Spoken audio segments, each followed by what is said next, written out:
I have a very simple neural network here that we're going to train in real time.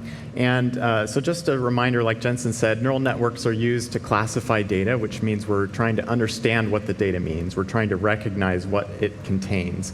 And the way they work is you present the data to the neural network, and there's a bunch of neurons, and they're all interconnected in layers, and their activations sort of propagate through the network until we get to a set of output neurons. And we check to see how strongly those output neurons are activated, and that gives us an indication of what the data means. So for this example, we're going to train a very simple neural network that has two neurons. We're going to train one of them to respond really strongly to Ferraris, and another to respond strongly to images of Nvidia products. And the way the training process works is we're going to be feeding the images into the model and performing a numerical optimization to update the weights. And the weights sort of describe the interconnection between these neurons. So as we train the model with more and more data, the error is going to decrease, so our accuracy is going to improve. And we're going to see that visually here. So in the middle of the screen, you're going to see the weights of the model actually updating, and the error, we're going to plot that as we train the network. And on the right, we're going to have a test set. So we picked some representative images of Nvidia products and Ferraris, and you can see underneath them is a little indicator. So if there's a red X, it means that our network is doing the wrong thing, and if there's a green check, it means we're doing the right thing. Okay, so let's go ahead and get started here. So I'm going to start feeding in these images. And you know, if it was random chance, just flipping a coin, you'd expect to get it right about 50% of the time. So after training it with a really small test set on a few images, we're doing a little bit better than random chance. But we're still only getting about 2/3 of the images right. So the way to overcome this problem is we're going to increase the computational complexity. We're going to increase the training set, give it more images, and later we will increase the complexity of the model. So let's feed in a bunch more images, and here we go. The weights are updating. We can see the test images are being classified. Okay, so we fed in these 72 images, and now we have a much better classifier that knows the difference between our training set images of Ferraris and our training set images of Nvidia products. Okay, so that's really great. Let's play around with it a little. So Jen-Hsun, I've loaded up some other things that might confuse it because we've given it, 72 images is still pretty small, and our network here is still not very large. It's not a very deep network. So why don't you tell me which ones you want me to classify, and I'll tell you what our network thinks they are. Try the green Ferrari. Who makes Nvidia. that? That's right. That's you got it right. Because our network figured out that Nvidia products are often green for some reason. There's a strong correlation between Nvidia and green. Okay, well, tell me what's that product on the on the upper right. The Italian flag is a Ferrari, evidently. Well, you could have gone either way, right, on this one? Yeah, I think it shows that it was a Ferrari because if you look at our training set images, the Ferraris are brighter. They tend to have bright backgrounds. You can sort of see that if you look, whereas the Nvidia ones tend to have dark backgrounds. So I think this image is bright enough that our neural network thinks it's a Ferrari. Yeah, and some Ferraris are white, and no Nvidia products are white. That's right. And this is a very simple network. We haven't trained it well enough for it to know that there's something to Nvidia and Ferrari more than brightness and colors. So. And what's that product on the lower right? Oh, it's an Nvidia product. Yeah, wrong. Okay, well, so that's basically how a very, very ultra simple neural net works. Can you show us something a little bit more complicated than that? So talk to us about some latest breakthroughs. Great. So I'm going to switch over to this other computer here. So we have a neural network that's actually very deep and has many, many neurons and was trained with a lot of computation. Actually, it was trained on 7 GPUs running for 2 weeks. So it took about 25 exaflops to train this classifier. And it was done by our friends at New York University and Rob Fergus and Jan LeCun's group. And they trained it on the ImageNet benchmark, which is a really interesting data set of a lot of natural images with a lot of different classes. I think this one was trained with 1,000 classes, so it knows how to differentiate between 1,000 different kinds of things.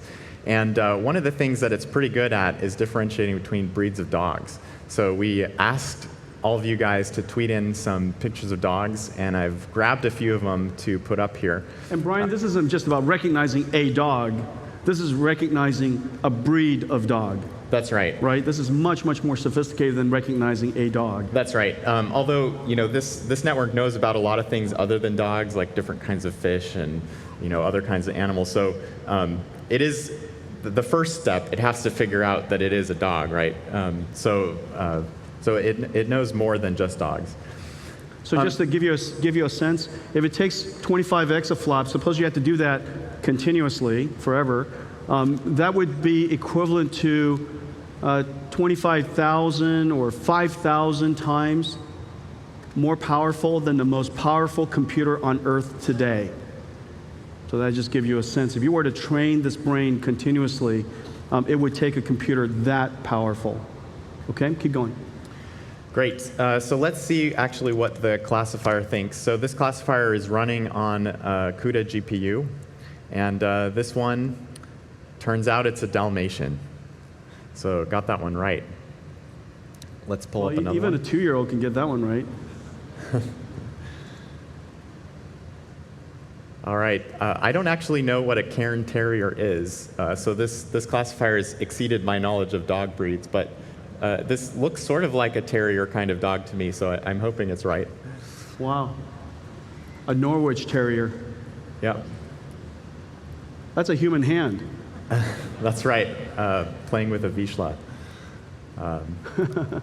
My friend just got a Vizsla. They are incredibly energetic dogs. So whoever owns this dog must have a lot of fun. Well, you can just tell it's energetic. All right, next. A German Shepherd. And it does it quite confidently. Okay, next. Yeah. So that's the end of the ones I pulled from Twitter. We got so many responses, but I only could pull a few. Okay, all right, well, fantastic. Good job, Brian, ladies and gentlemen. Fantastic work. Brian's work with Stanford is now being seen all over the world. As a result of that work,